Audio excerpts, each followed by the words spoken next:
Get knocked, Sparta! No hug needed!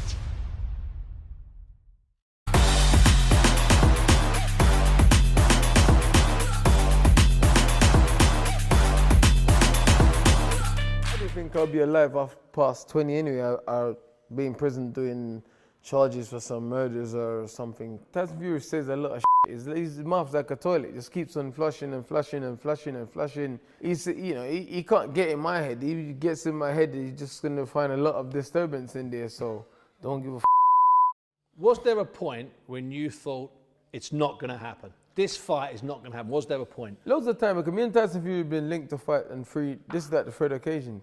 One time he said he'll fight me, the WBC made us mandatory for the diamond belt. They did. Another time he said he'll fight me if he beat Deontay Wilder, because Deontay Wilder is a bomb and a big dosser, and he won his mandatory challenge and stuff. And then he beat Wilder, didn't fight me. Tried to run off from Wilder, then contracted to fight Wilder the third time, and etc. etc. And then even as a mandatory, I thought, and me and him was harder, I thought the fight was still not going to happen. And then obviously he tried to run off and tried to fight. He said he wanted a warm-up fight or fight some other guy or some rubbish. And you know what, with Tyson Fury, you never know. He says a lot of things and do a lot of things and whatever. Obviously, my fight is obviously the biggest money fight that come up. So he thought, oh, wow, okay. You know, so he took the fight.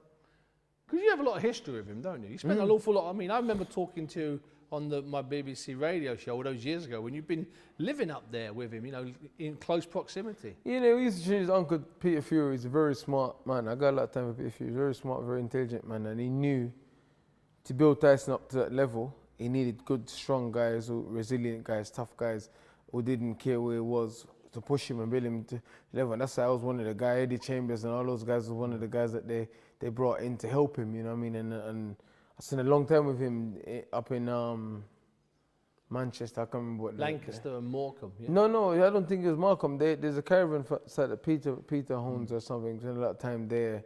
I can't remember where it is in it. Like, you know, we spent a lot of time there training. Went out to Belgium with him and other places and a lot of training camp with him and stuff. Holland, I think, as well. So yeah, we spent a lot of time together. We know each other quite well.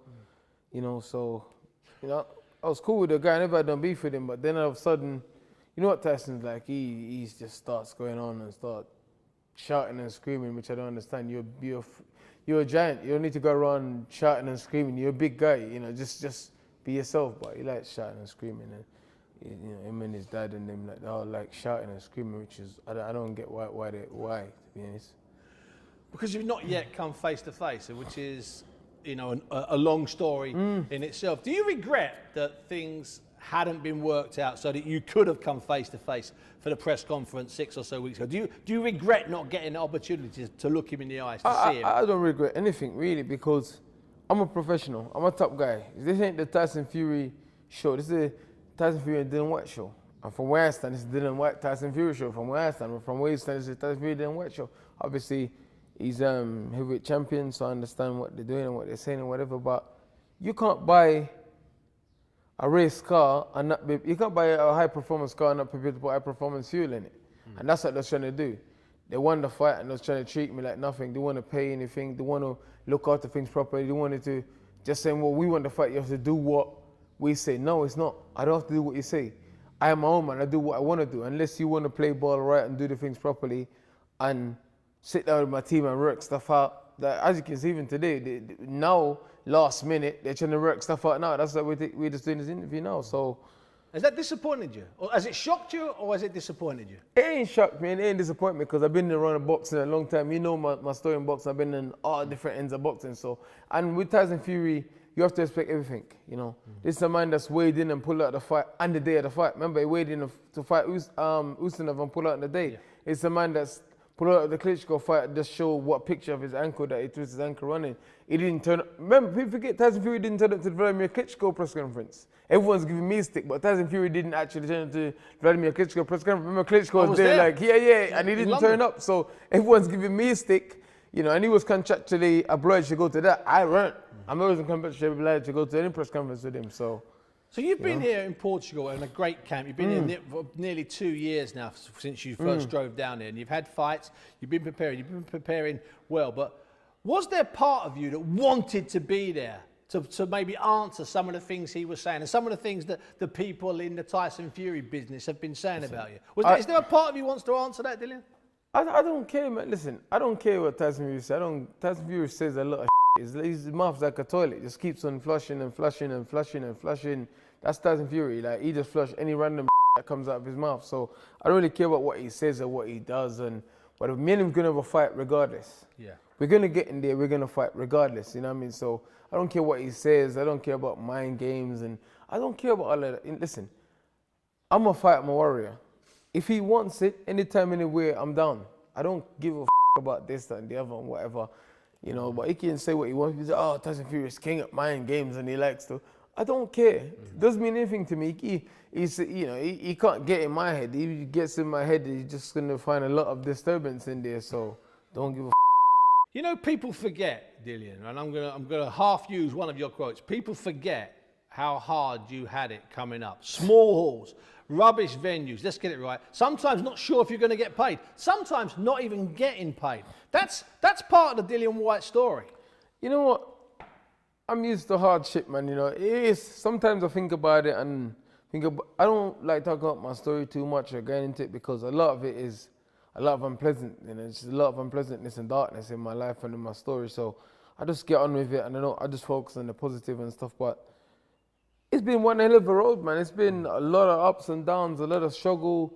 You know, I remember, I think this fight when I had to pay the opponent, I think 1,700 quid, and I was like, I had 1,500 and I needed to find the other 200, and I was fighting at like 9 o'clock. I was outside the venue 8 o'clock trying to sell the last few tickets, trying to do the deal. Oh, I'll give you 3 tickets for 60 quid, you know what I mean? Trying to do deals. Trying to find the 200 quid. Trying to get the money to pay the guy, you know, the opponents turned up and I had to pay these guys, you know what I mean? So, but you know what I mean, but I'm used to it, man. I never come from a sporting background, you know.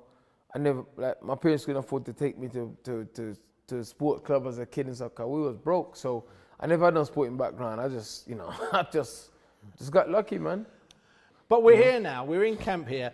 We're in camp here. We had the purse bids eventually after much delay, and then you didn't come to the press conference, and there was all sorts of disputes, and we're getting close to it now. We're getting really close to it. What are you looking forward to in fight week? The last 7 days, 6 days, 5 days, 4 days. What are you looking forward to?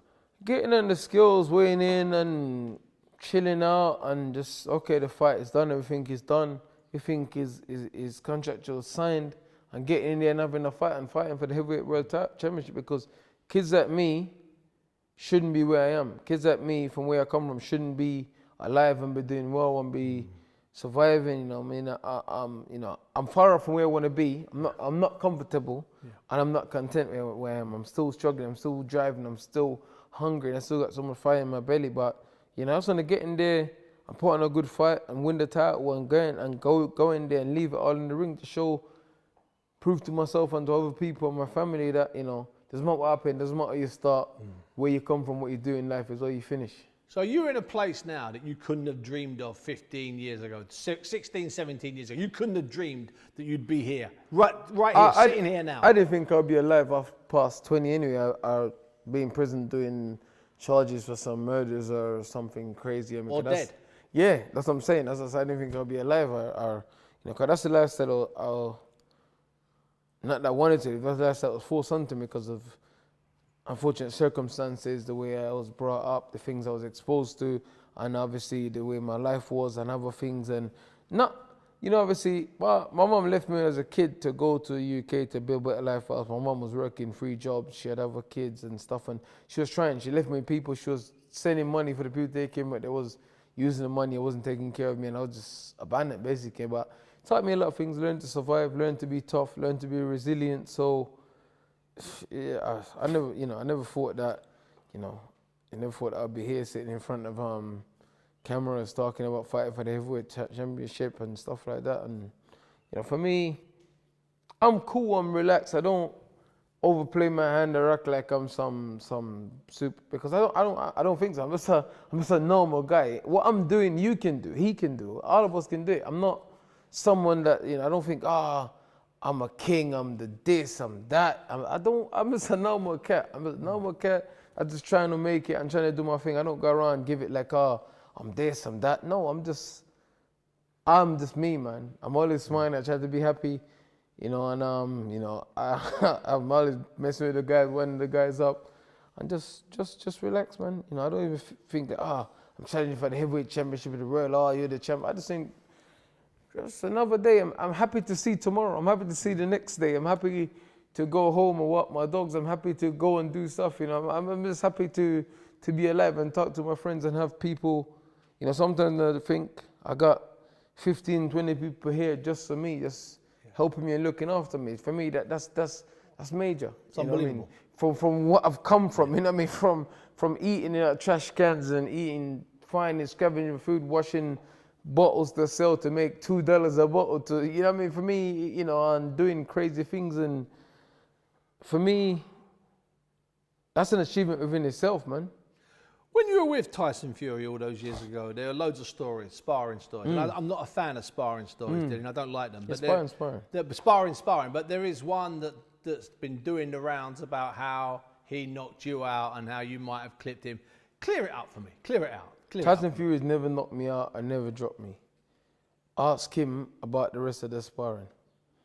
You know, ask him about the rest of the sparring. But I can hold my hands up. He's never held his hands up and said I never knocked him down or dropped him or anything like that. I can hold my hands up and said, Tyson Fury never knocked me out, knocked me down, or dropped me ever. There's been times when he is inspiring me, he's outboxed me, because I never had an experience. He was a really tough amateur. Yeah. He was really fighting Martin Rogan and stuff for the championship when I had no fights. I was just going up there to think. So I was learning, I was improving. So, but I'm a realist. I got outboxed sometimes, but I put hands on your man, you know, simple as that. You know, you know. There's suddenly a lot of talk about how much taller he is than you and how much heavier he might be than you. Is weight, or will weight be a factor on the night? We'll find out, you know. Listen, I'm probably one of the strongest boxers to ever live. You know, physically, I'm probably one of the strongest boxers to ever live in any era, you know. And I'm not someone that says these things or talk lightly about these things, you know. Obviously, he's a big guy, he's taller than me, he's this, that, and the other, and whatever. Tyson Fury is not the most physically strong guy, you know. You know that from sparring with him? I know that from being around, you know. Look how long it took him to finish Wilder. Wilder was done after 3 rounds. You know, Wilder was breathing out of his ass after 3 rounds, you know. You told me after the second Wilder fight, when Fury beat him, you said to me, that won't happen to me. I won't be pushed around like Wilder was pushed around. And then you said, and Fury knows that. Let's see what happened. Tyson Fury says this and says that. He says he's going to set about me in the first round. Then he says he's going to box and move. He's going to go southpaw and show the roller great he is. But if I'm a bum and I'm a dusser, always beating me, going to show the roller great he is. Everything he says is contradicting. That's why his mouth's like a toilet. He says, I'm a nobody, I'm an average heavyweight, I'm a bum, I'm slow foot, I can't punch. But then he says he's going to beat me and show the whole world how great he is. What does beating me show the world how great he is? I'm a nobody. I'm just an ant that's just going there to get paid, basically. That's what he's saying. So why does he do a 12-week Spartan training camp for me? I'm a nobody. You are the greatest of all time. You're the new 6'9" Muhammad Ali, Mike Tyson, Joe Frazier, John Foreman rolling one. So why are you training hard for me? I'm a nobody. If I was fighting a nobody, I would even train. You know, you're 6'10", you're 20 stones, you're the greatest, you're the most colorful, prettiest guy, whatever. So why are you training so hard for a dosser? But you know, Dillian, that might be the case with some of the people in the Tyson Fury business. But Tyson Fury and the men around him, they know how hard you are. They know how hard a fight you'll be. Or are you not sure they believe that? I don't know what they believe, man. We'll see. I don't know what they believe. But everyone knows Tyson Fury talks. Simple as that. Tyson Fury talks a lot of says a lot of things. He says, I'm going to come in the heaviest he's ever been, and then comes in the lightest he's been for 5 years. Yeah, so you have to just try and prepare for every eventuality with him, you know. Because you know it's a hard fight, don't you? Oh, you know I'm under no illusions. Yeah. I'm under no illusions. Listen, we've been working, man. We've been working, you know. We've been working, man. We've been working, you know. We've been working. I'm feeling good. I'm feeling happy, you know. I just want violence now, to be honest. You know, I just want the violence to begin. You know, I'm calm, I'm cool, but inside it's just rage and violence. It's just going off in my head. Do you feel different? You're talking about rage and violence in your head. Is that normal for you? Did you feel that before Parker? Did you feel that before Rivas? Did you feel that before the rematch with Chisora, Hellenius? Did you feel the same kind of intensity?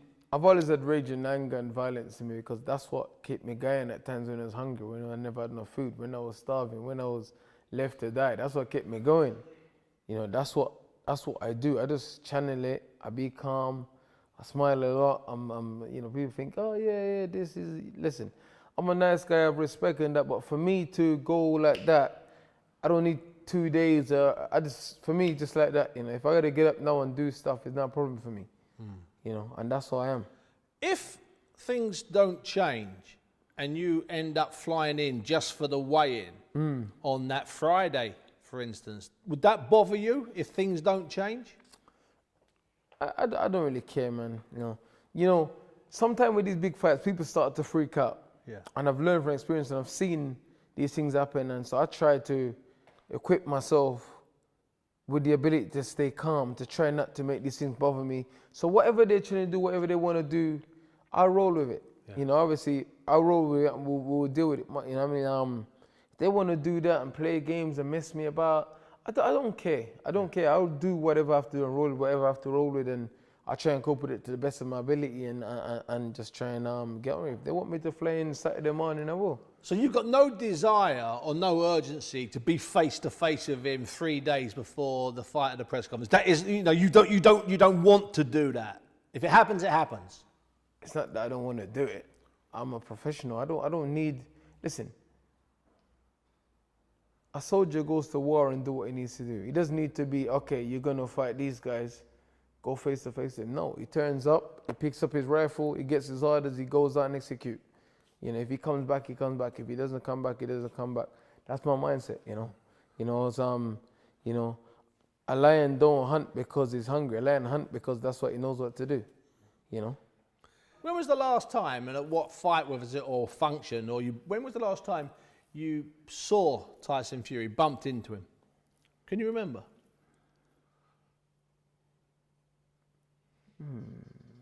Interesting. Could have been when I fought my 10th fight. Could have been my 10th fight. And maybe after that, could have been my 10th fight. So a long time ago? Yeah, Blue Water, I think. Yeah, the shopping centre. Wow. Long time ago. One of the many ridiculous venues you fought at, Dillian Whyte, if you don't mind me saying so. A shopping centre in Kent. Yeah. I made my debut in Kent as well, actually. Yeah. Kent, Gillingham Leisure Centre. Yeah, yes.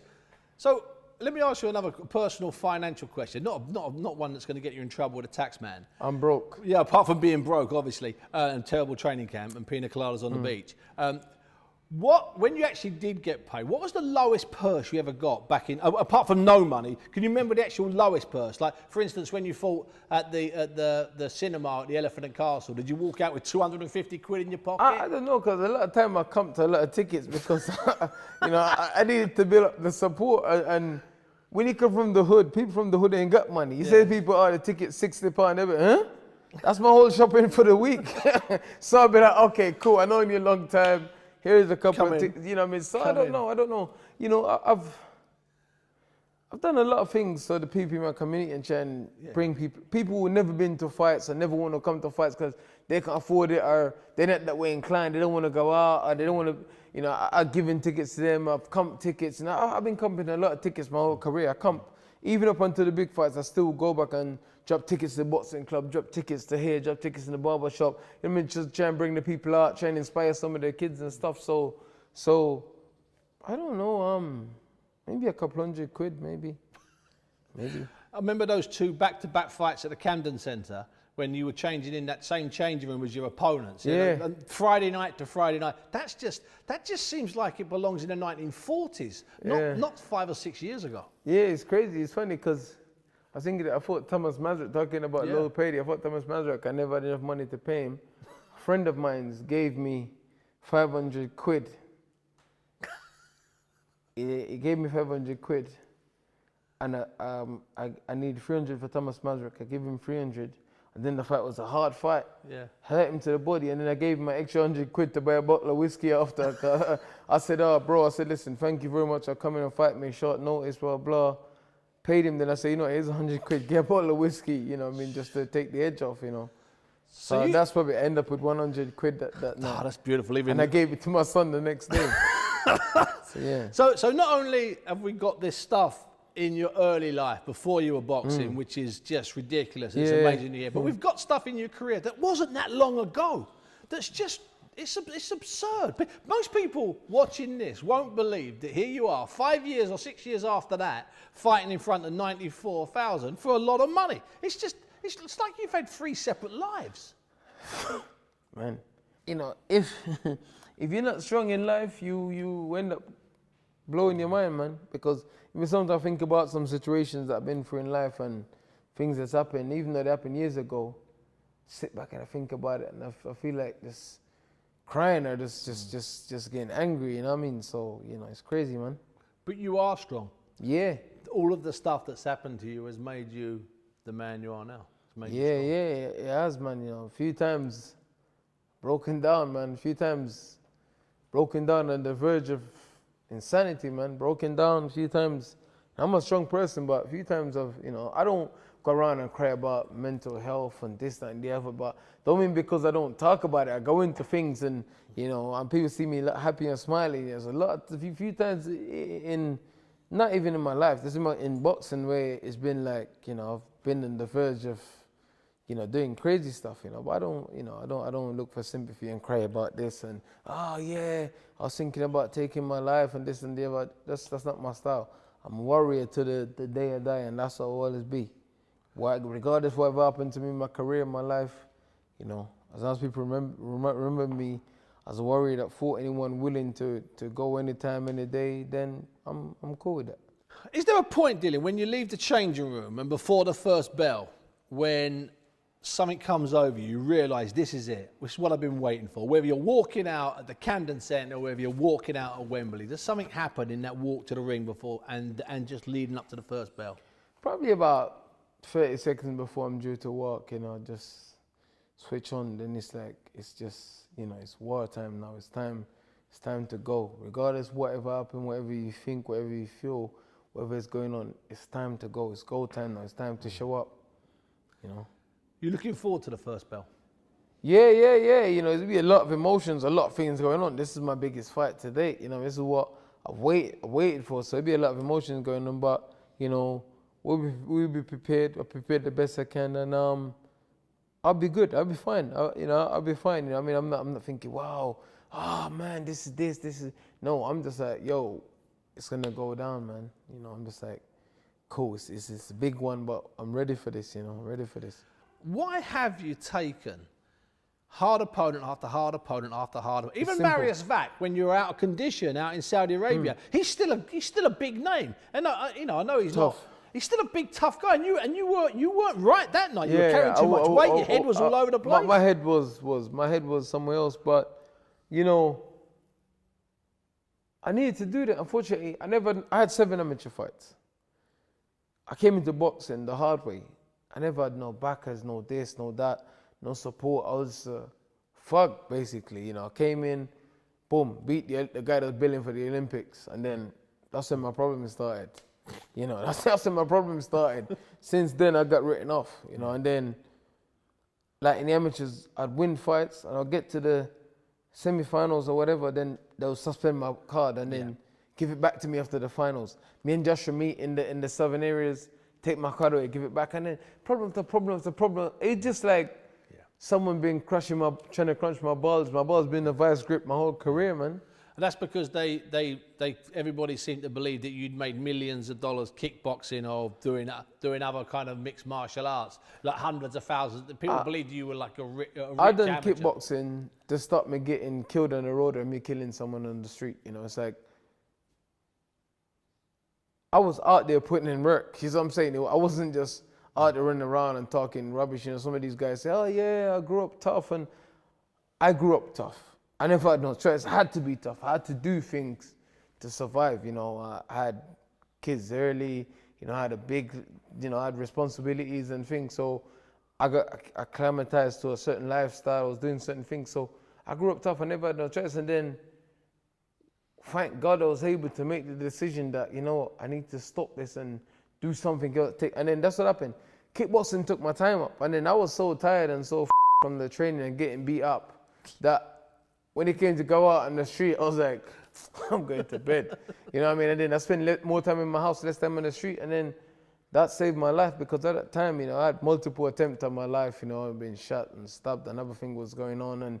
And you know, I had to live in my area, but I couldn't go direct. If I had to go around and ducking and diving and stuff like that, you know, going to my house and people jumping at bins and trying to shoot me. You know, like crazy stuff that if people know, they'll think that it's a movie. It's crazy, you know what I mean? It's like, you know, it's like things that's happened to me. People say, oh, I've had a tough life.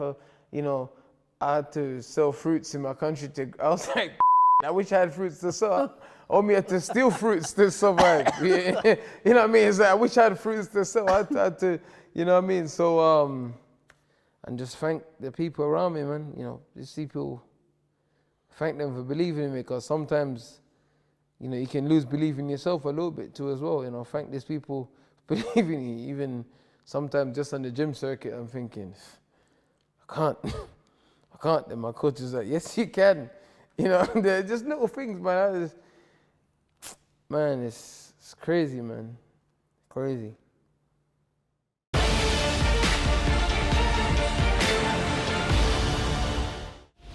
You get knocked, Sparta! No hug needed! Welcome, Team Everlast, to the Team Everlast Fitness app.